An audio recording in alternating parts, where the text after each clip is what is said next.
I hear from people that care about the climate, and sometimes jerks that are just trying to stop climate conversations, that they want to know about India and China and the emissions that they're putting into the atmosphere.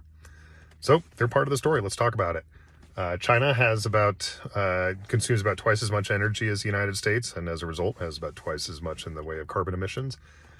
India, on the other hand, is about half as much as the U.S. in energy and emissions.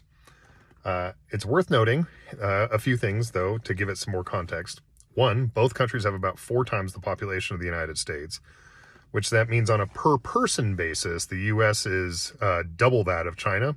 We're like 5 times that of emissions per person as what you'd find in India. So like just night and day difference. The other thing to pay attention to here is that the United States is the largest historical emitter.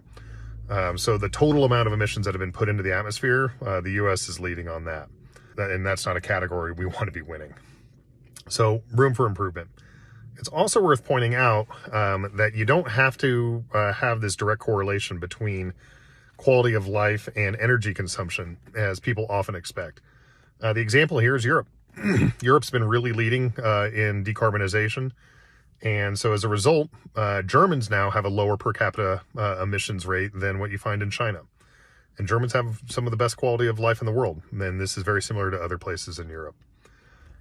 It's also worth recognizing that a lot of the emissions that are in China are actually to be manufacturing goods that are being sent to the United States and to Europe for that matter.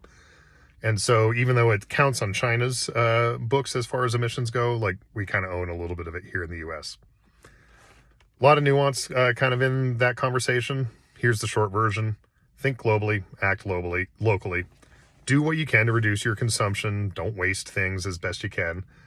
And work on decarbonizing your own neighborhood. It'll have a lot of wraparound effects everywhere else, including overseas. Follow for more. Thanks.